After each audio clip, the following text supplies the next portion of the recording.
Hello, everyone. Nice to see you. Okay, so we're going to get started with today's questions and answers. And one of the questions was, are there any upcoming Rosicrucian events? And we have a number of those events. First of all, every 4 years, the Rosicrucian Order organizes a world convention. And the next World Convention is next August. It's August 16th through 20th of 2023. So next August, and it's in Montreal, Quebec, Canada.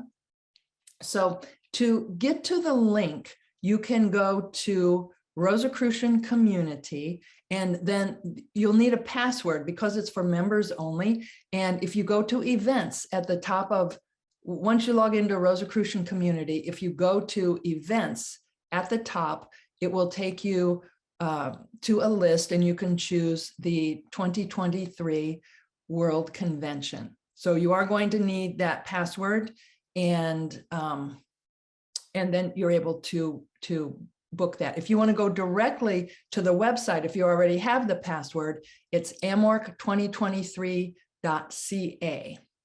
AMORC2023.ca, but you need the password. So either go to Rosicrucian Community, or you can just send an email to instruction@rosicrucian.org, instruction@rosicrucian.org.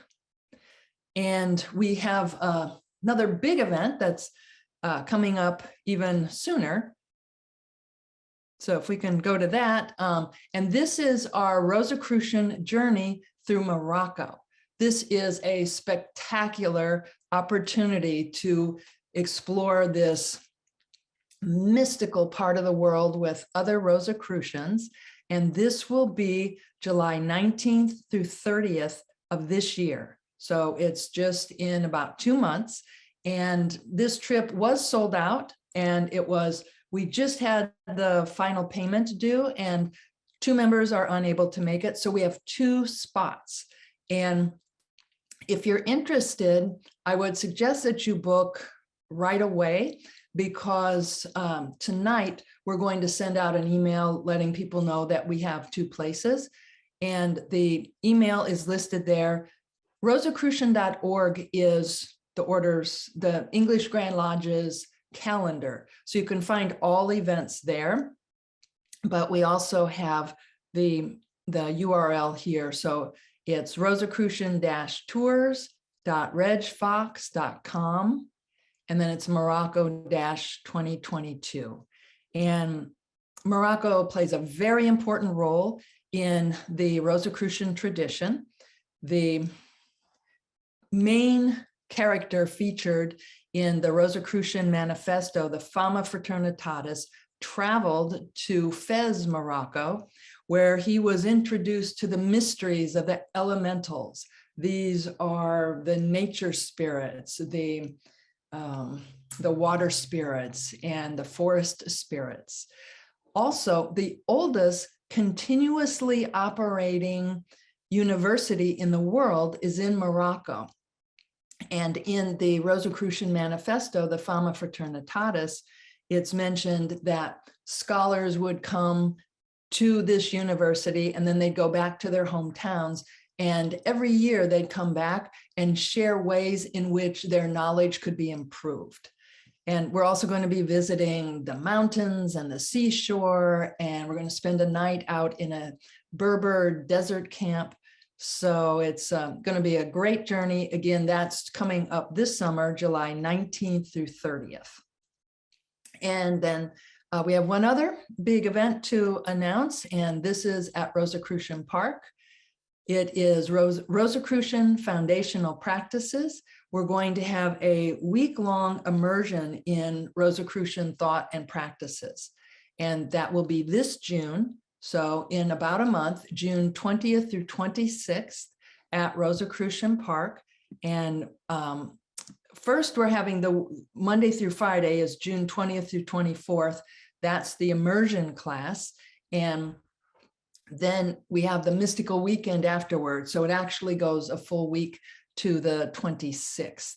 And it will include the Council of Solace and many Rosicrucian meditations, the annual summer solstice ceremony, the Imperator Special Attunement, the Rosicrucian Peace Day.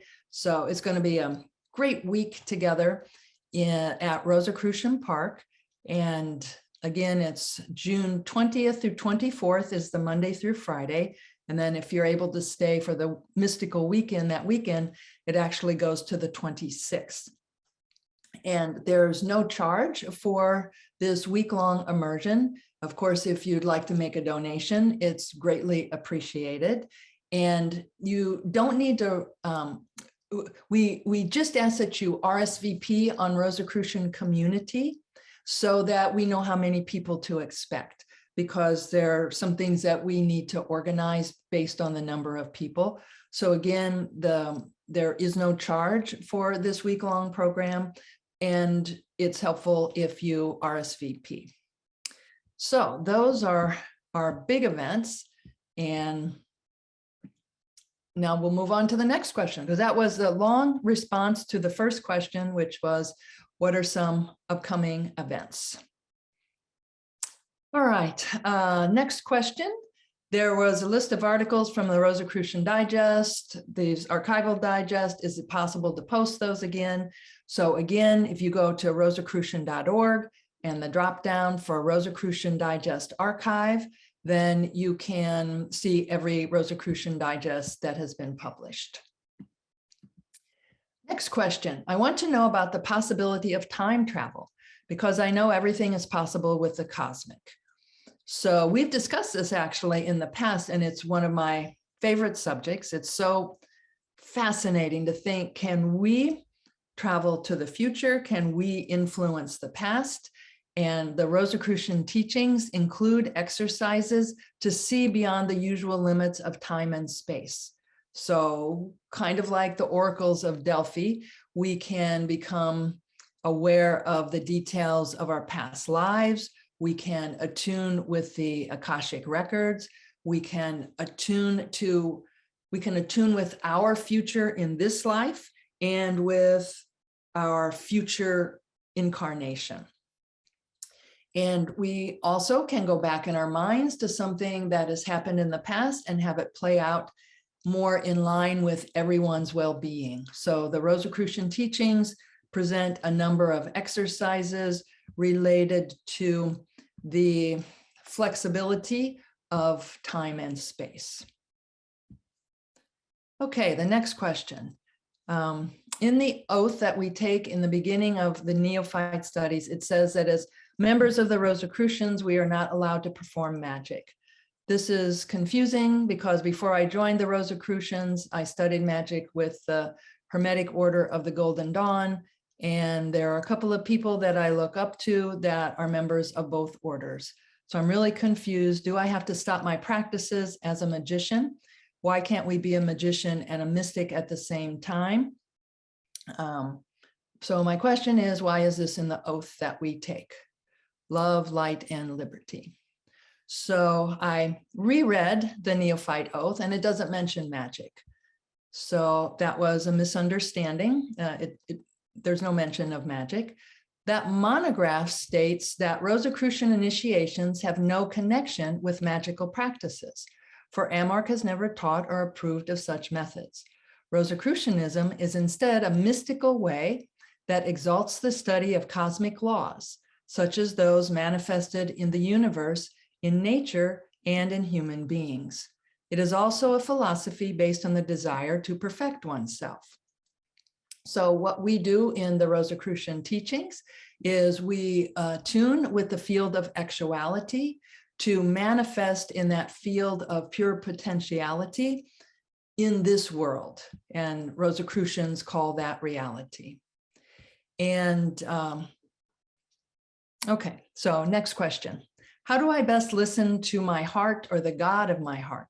I am uncertain how to accomplish this. So we can go to our sanctums. We can attune with the celestial sanctum, that specific meditation. We can look at ourselves in the mirror So there are many meditations and exercises presented to help us connect with the God of our heart. Does the Rosicrucian philosophy believe that this physical plane will end one day? The answer to that is no. Next question, how many times can a soul return back or reincarnate? Also, is it by choice to reincarnate or a necessity to attain a certain spiritual perfection? Here's what the Rosicrucian monographs say about this. The aim of humanity is evolved toward the perfection of its own nature and to reintegrate itself with its spiritual condition. From all evidence, such an aim cannot be attained in a single incarnation. If living a few decades were sufficient so that one would become perfect and acquire mastery of the cosmic laws, then the present world would be populated by a large number of initiates, which is far from being the case. In fact, several centuries or even several millennia are necessary for a soul personality to become conscious of all its spiritual faculties and to express fully the wisdom of the universal soul. On the human scale, such a long time may seem like eternity. However, it is important to understand that time does not exist on the cosmic plane and that each of our earthly lives is part of an eternal present, which brings us ever closer to the divinity. So that was from a Rosicrucian monograph. Our next question, who was the first pioneer of AMORC and what led him to that? H. Spencer Lewis is considered the co-founder of the Rosicrucian Order. He was an American businessman who had a mystical experience in New York City, where he was encouraged to seek out the Rosicrucians. And through many tests and trials, he was led to the Rosicrucians of France, specifically in Toulouse, who had been perpetuating the tradition. And he accepted the charter to reestablish the Rosicrucian Order in the United States. This occurred in 1909, and he was instructed to reestablish the order in America in 1915. And during that time in between, he met a woman who provided him with some important documents that were used to help create the Rosicrucian Order AMORC. And H. Spencer Lewis credits this woman, May Banks Stacy, with being the co-founder of the Rosicrucian Order. And he was told in 1909 that you will find someone who will give you, there were some jewels and some documents that will help with the creation of the order. And then a group of 9 women and men created the first council of the Rosicrucian Order in 1915 and established the order that we all benefit from today. And the material that H. Spencer Lewis received, these were rare books and manuscripts related to the wisdom of the mystery schools that had been perpetuated over the centuries and even millennia, even documents going back to the wisdom of ancient Egypt. All right, the next question, how do I do astral projection? So this is covered in detail in the 7th temple degree, and it's important to have all of the preparatory exercises, both so that you're successful and so that you do this in a very safe manner. So great material for you in the 7th temple degree. Here's a question. What is the order's position on mermaids or water spirits? Are these actualities and can they have any effect on humans? A Rosicrucian manuscript informs us that we can work with energies, including the strengthening power of earth, the purifying power of water, the vitalizing power of air, and the regenerating power of fire. I mentioned earlier that Fez was an important philosophical and intellectual center with magnificent libraries. And it was also known for its alchemy schools. In the Rosicrucian Manifesto, the Fama Fraternitatis, the character CR, Brother CR, who is Christian Rosenkreutz, he perfected his knowledge of nature spirits, that nature, that what is below is like that which is above. And he was introduced to what's called in that manifesto, the elementary inhabitants. So these are gnomes and fairies and nymphs and other elemental spirits who revealed their secrets to him. So these are the invisible spiritual counterparts of nature around us, of visible nature. These elementals are the essences of air, water, earth, and fire. And according to Paracelsus, they share the secrets of nature with those who know how to contact them. So this is all an important part of the Rosicrucian tradition. So we have a question: why did the new monographs change the booklets in the 9th degree from the fragments of the masters to wisdom of the masters? And there are changes like this in some of the monographs where the imperator will periodically update some of the terminology. So I don't know that there was a huge reason for this. It just was a change in the phraseology. Okay, in various circles, there have been many recent discussions about the concept of one mind. And this, the following paragraph describes this. Austrian physicist Erwin Schrödinger is known for the phrase, the total number of minds in the universe is one. The total number of minds in the universe is one.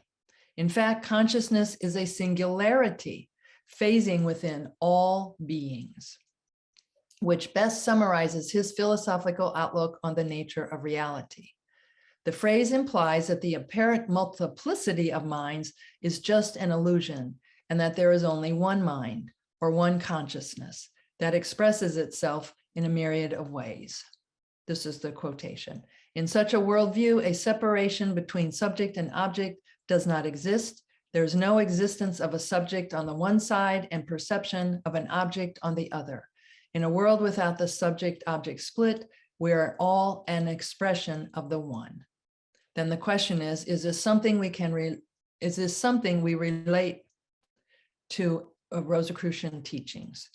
So a Rosicrucian monograph states that we are beings of energy swimming in an ocean of energy or consciousness. And H. Spencer Lewis used an example of there's a strand of lights and it's all one mind that is the power that's causing those lights to be bright, and each person is the individual bulb. So again, we are beings of energy swimming in an ocean of energy or consciousness. And this then is expanded on in the Rosicrucian monographs. So this questioner had a second question related to the first one. By now, many people are aware of the idea of quantum entanglement, but to confine the idea to just quantum physics seems to be rather limiting, and there may be a broader view that the entire universe is entangled in various ways. Still, it is difficult to really grasp the idea that somehow our solar system is entangled with, say, the stars that make up the constellation Pleiades. So to reduce this to a more practical level, perhaps it would be easier to think about the extent to which each of us as individuals are somehow entangled with every other member of humanity. One need only to ponder John Donne's thoughts in his Meditation 17, Devotion upon Emergent Occasions. And you're probably familiar with this. No man is an island entire of itself. Every man is a piece of the continent, a part of the main. If a cloud be washed away by the sea, Europe is the less, as well as if a promontory were, as well as any manner of thy friends, or of thine own were. Any man's death diminishes me, because I am involved in mankind, and therefore never send to know for whom the bell tolls. It tolls for thee. So this questioner says, how do we as Rosicrucians enact or manifest this idea within our affiliated bodies, but also as individuals?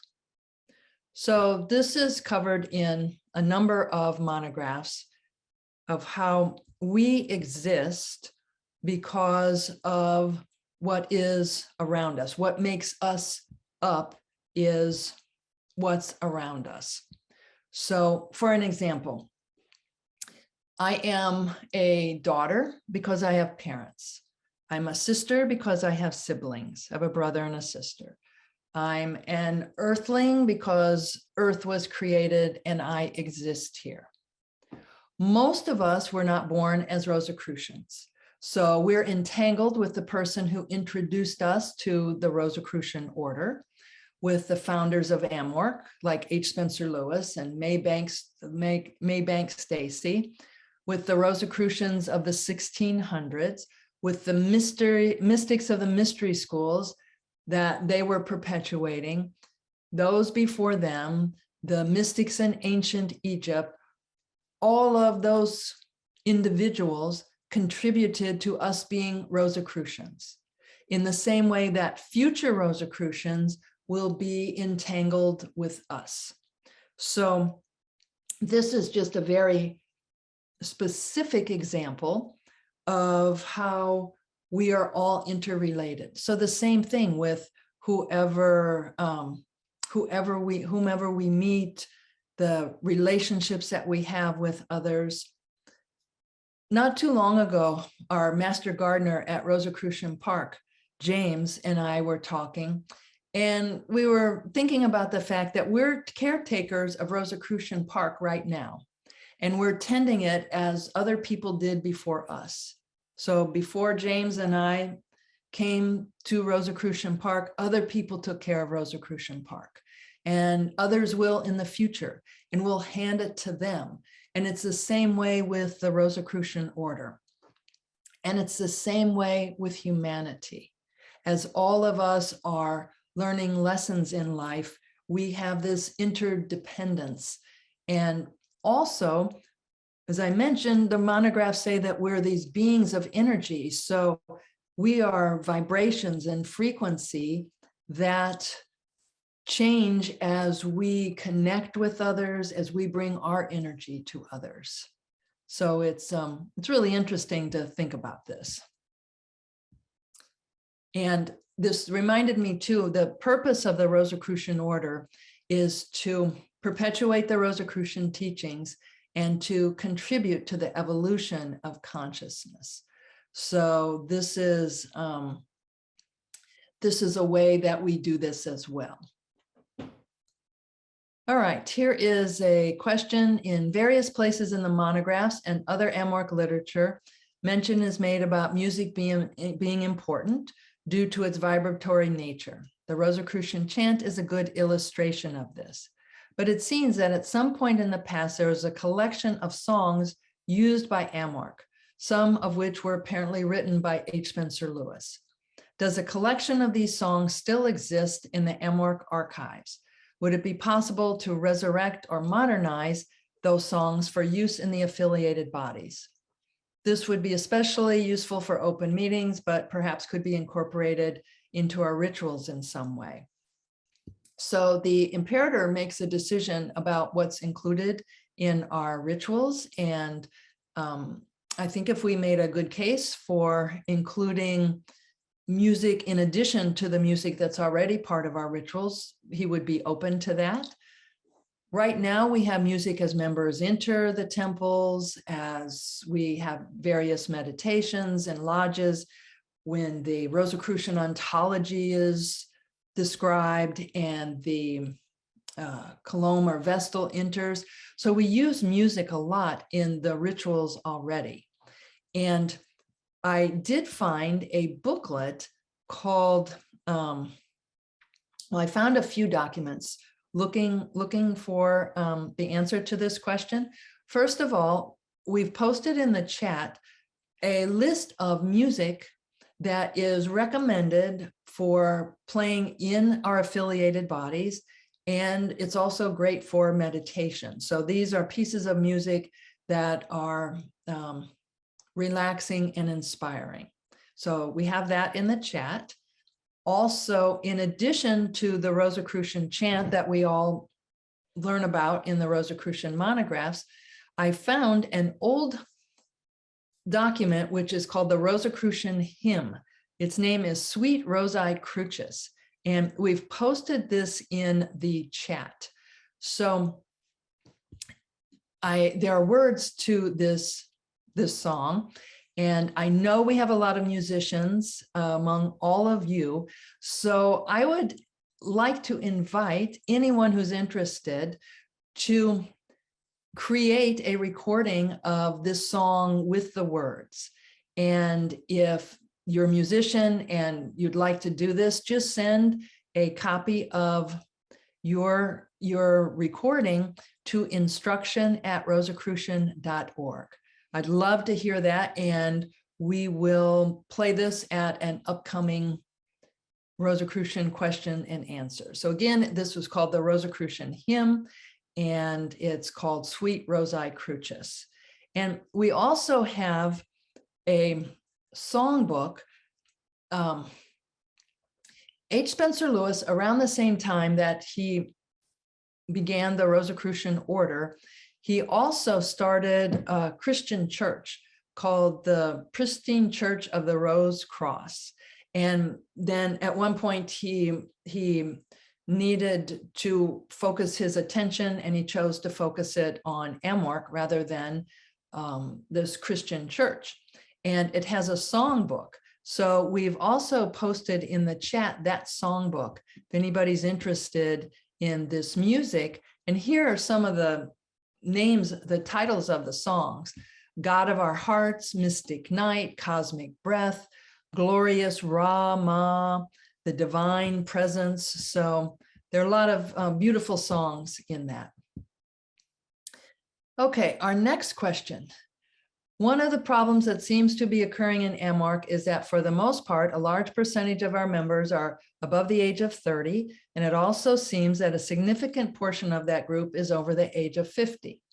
If AMORC is to survive, I think that somehow we need to become more relevant to individuals who are under the age of 30, since they will effectively become the future of AMORC. But how do we accomplish this? And it says, this is especially important when it comes to participation in affiliated bodies. So first of all, I'm pleased to report that membership in the English Grand Lodge has been growing for many years, actually. Definitely for the past 7 years, the membership's been getting stronger and stronger. And the past 2 years, 2.5 years, membership has grown a lot. And this does include a lot of young people who are interested in ancient traditions and community. So I wanted to share that. And I'd like to ask that if we have any participants here today who are under the age of 30, if you would post in the chat, we're going to open the chat for a moment. If you would post what you're interested in being part of the ancient and mystical order Rosicrucians. What is it that you're enthusiastic about? What engages you? So we'll open the chat, and we're going to start just with people under 30, and then the rest of us will have a chance. But so we'll just open that up, and if anyone wants to share there. What engages me is how I can cooperate some of the teachings in my everyday life. I'm in my 30s. I've been a member for years. It was a calling of the heart. interested in a richer life experience, manifestation, meditation, and history of mystics in the time of Jesus, light emerging in everything, expanded consciousness, distance healing. So feel free to continue to post, and also feel free to send your comments to instruction@rosicrucian.org. Okay, so our next question. While books published by AMORC are quite good, would it be possible to create a well-curated list of relatively recent non-AMORC books that are supportive of AMORC teachings that could be recommended to members? Yes, we will do that. We will create a list like that. All right, next, how does fasting or staying off food help us access the vital life force? First of all, our body's not focused on digestion, so it gives us a chance to, we're not focusing on the body. And when we fast, our body burns fat, and this produces ketones. And ketones improve our focus and our mental clarity and our mystical experiences. Another question, when using vowel sounds, when do we chant by numbers, like doing so many, and when do we chant freely for as long as we like? For example, Grandmaster Julie shared an experience in which she chanted the vowel sound and had a healing of a fracture. And so I had shared an experience that I had when I broke my leg in Egypt, and I was focusing on the vowel sound tho, which helps heal bones. And this was, I would do this 12 times, and then I would wait about a half an hour. I would do it 12 times again. And I was doing other exercises. Another big part of that healing with my leg was that I was doing the overall exercise where we focus on a tiny vibrating cell, you know, in our feet and our legs, in our body, our arms, and we go throughout our body. And I was focusing down to the level of my DNA. So that was another part of that healing experience for me. So you choose what's right for you. And the monographs recommend either 3, 7, or 12 times, and then to take some time before you chant again. But if you find that it's helpful to you to do it a different way, chant however many times you feel is most effective. All right, the next question. I'm interested in the Rosicrucians' belief regarding Jesus's death. It seems that I have read in monographs that Jesus died on the cross, and also that his life was spared and he lived out his days at a Mount Carmel monastery. I may be mistaken. If so, I apologize. Can you clarify this for me, please? So I'm going to share the view from the Rosicrucian tradition, and this is one view. And it's shared in the monographs in the 10th Temple Degree, and it's shared in the book by H. Spencer Lewis, The Mystical Life of Jesus, which is available for free online at rosicrucian.org. So if you want to read about this, you can read more. So here's what a monograph says. From a Rosicrucian point of view, Yeshua, and that was Jesus's name during his lifetime in Aramaic, that was his name, was Yeshua, did not die at the time of his crucifixion. Therefore, he could not have been raised from the dead 3 days after this ordeal. As we explained in the last monograph, this is from that monograph, his body was taken down from the cross while he was in a deep lethargic state. And then it was handed over to Joseph of Arimathea, who cared for him with the help of several Essenes. Nonetheless, it is true that an exceptional phenomenon did take place while he was being crucified. This was not due to his suffering, but to his very high level of evolution and the infinite compassion he felt towards all human beings. Yeshua accomplished a momentary fusion between his soul and the collective soul of humanity. During this fusion, he integrated within his own consciousness the negative karma of the world and neutralized it by means of the Christ influx that he had received during his initiation in Egypt, such as the esoteric basis of redemption. All right, next question is regarding the 144-year reincarnation cycle. There are dozens, if not hundreds, of recorded cases of people claiming to have recent previous lives, not 100 or more years ago. For example, a five-year-old boy who keeps having nightmares and draws pictures of a plane, remembers his old name, where he lived, whom he knew, and where he, so about his life. And there's too many of such verified cases to ignore, including birthmarks that match the fatal wound sites, etc. So how does that apply to the 144-year cycle? Does that number need to be readdressed, or is it maybe just an average time span? So it is an average, and our order also teaches this, but some specific souls need to come in at specific times. All right, next question. What is the Great White Lodge? What is the Great White Brotherhood? And what is their relationship to the order AMORC? So from the old publication, the Rosicrucian Manual, it states there are 12 cosmic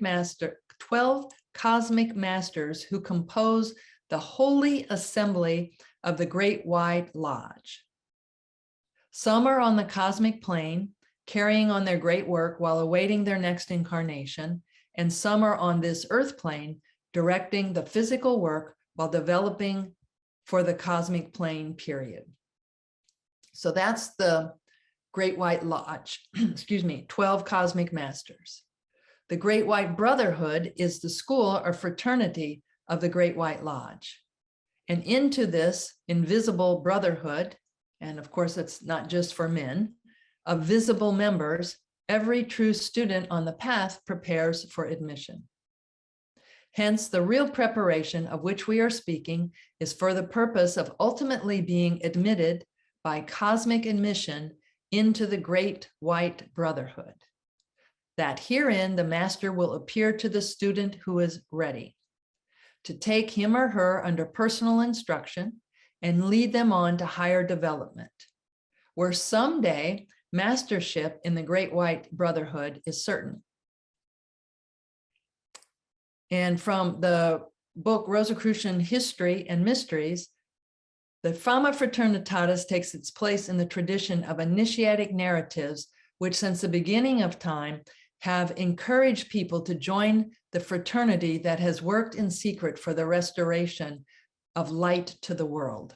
So that is the purpose of the Great White Brotherhood, which has nothing to do with race or gender. The Rosicrucian Order is a manifestation on the visible plane of the Great White Brotherhood that exists in the invisible imaginal world. And by imaginal, it's not imaginary, it's a non-physical yet objective reality that we can become aware of through our attunement. All right, the next question. Why does the pineal gland have so much power? How is it that a gland in our brains has so much sway over us as a species? In the 11th temple degree, there is a series of monographs where we focus on the 7 major psychic centers. And here is what it says about the psychic awakening of the pineal center, which is at the level between our eyebrows and in the back of our brain, in the back of our head. Under the impulse of the pineal center, we can attune with the spiritual world and receive from it inspiration, especially during meditation. This is because it is the seat of soul consciousness. It is not the purely psychic functions of the pineal center which are most important mystically speaking. What makes it special is the fundamental role it plays in cosmic attunement. Under its impulse, we can place ourselves in attunement with the spiritual world and receive from it inspiration, especially during meditation. And again, this is so because the pineal center is the seat of the soul consciousness. What we familiarly call the voice of our conscience expresses itself permanently because of it. Generally speaking, the pineal center is the one by which divine intelligence appears the most in us and through us. And that is why certain manuscripts of our order call it the eye of the divine. Whatever the case, the awakening of its psychic and spiritual functions is essential for all mystics. Next question. Is Christian Rebisse a real name, or is it a nom de plume, or is it a name for a group of people? Christian Rebisse wrote the Rosicrucian History and Mysteries and many other articles. He is an actual person, the former Rosicrucian archivist. He's retired now, and that is his pen name. He has a different name. All right, what is the best way to introduce and encourage our children to embrace the order and its teachings without coercing or imposing? So some ways we can do this to be a good example. There's also the Child Culture series, which is a series of booklets that help prepare expectant parents for the birth of a child, and then have stories and lessons for young children. You can share a sanctum period with your child if they're interested in this. You can do experiments together. Of course, it's only if they're interested in it. So if a child is interested in meditation, you can practice Rosicrucian meditation techniques together. If they're curious about what you do in your sanctum, you can study a monograph with them together. And if you do that, you would start with the very first monograph with your child. Okay, the Medi-focus of yesteryears seem to have served the order well and helped the world greatly. In these very turbulent and tumultuous times, is the Medi-focus not needed now more than ever? Can it be reinstated? So Medi-focus was a meditation, and it would be published in the Rosicrucian Digest, and all Rosicrucians would be asked to focus on a leader in the world. And sometimes it was a leader who was doing really positive work in the world, and sometimes it was a leader who was not doing positive work in the world. So this meditation can be easily misunderstood if we are meditating and sending good thoughts to someone who is harming others. So it's very easy to be misunderstood. So you can do this on your own. Certainly there are a handful of leaders in the world who, if we send light to them, it may help the evolution of their consciousness so that they cease committing war crimes and cease harming people. And we can do this on our own. There are a handful of people that I think we can all focus on in this way and have it not be misunderstood by other people, that it could look like we were supporting what in fact we are trying to, what in fact we're sending light to, so that they will stop what they're doing, so that they'll move a different direction, so that they'll have a change of heart. So feel free to send thoughts to people, world leaders and people who you know are struggling and their behavior shows it. You can send light to those people, compassionate light to those people for their evolution. Okay, so hold on here. Okay, is it ever okay to share with non-members healing information that would be helpful, such as using certain words, vowel sounds, etc.? I have never done so because it has always been my understanding that we weren't to do so. However, I have at times felt conflicted about this since we are here to serve and this knowledge could relieve their suffering. So if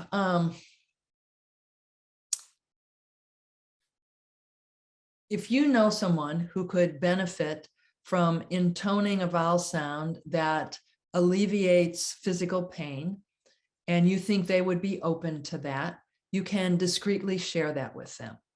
So you could say something like, yeah, as you know, I'm a Rosicrucian and we use certain sounds and one of them actually helps with relieving pain, something like that.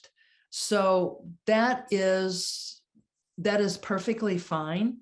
Now, what you don't want to do is take out your 6-degree monographs and say, okay, let's go through these together, starting with monograph number 1. When 6th degree is the degree where we study Rosicrucian healing techniques. So first of all, you would only do this, you would only share like a vowel sound or a technique with someone that you felt was open to it, that would keep it private, and that they would benefit from it. So let's see. What are physical, natural, cosmic, spiritual, and psychic laws? From the Rosicrucian Ontology, which is a document describing the nature or state of being, here's an example of a natural law. Our destiny is determined by the manner in which we apply our free will. Our destiny is determined by the manner in which we apply our free will and by the karma resulting from this. And a great book on natural laws and spiritual laws and cosmic laws is by Frater Lonnie Edwards, Spiritual Laws That Govern Humanity and the Universe. All of our books are available on rosicrucian.org for free. So you can also access this great book, Spiritual Laws That Govern Humanity and the Universe. And some of the laws that are described are cause and effect, the law of thought, creating peace, and forgiveness. So the book is available. We also have videos with all of these. Okay. Okay, this will be the last one. What is the Egregore of the order? Is there any act that can cut us off from the Egregore of our order? And how do we remedy it and remain constantly in the Egregore? So last month, the Imperator and I spoke during a teleconference, and I asked him about the Egregore. And here's what he said. It exists in the psychic dimension. It's a psychic structure formed by the thoughts of all Rosicrucians, past and present, and it creates a psychic cloud. You can harmonize yourself with it. For example, in the Council of Solace, you can feel it acting in your body. You can harmonize with it to help other people. Whenever you think of a Rosicrucian ritual or the teachings, you are connected with this cloud, with the Egregore. You feel the presence of this cloud close to you. So by cloud, it could be the vibrational frequency. You feel the vibrational frequency of the thoughts, of the rituals, of everything related to Rosicrucians. When we need help, we can feel this presence. It's alive, and I'm continuing with what the Imperator said. It's alive, and we must nourish it with our good thoughts, as our fratres and sorors in the past have done. Every group creates its vibration, its frequency. We can be supported by the Egregore.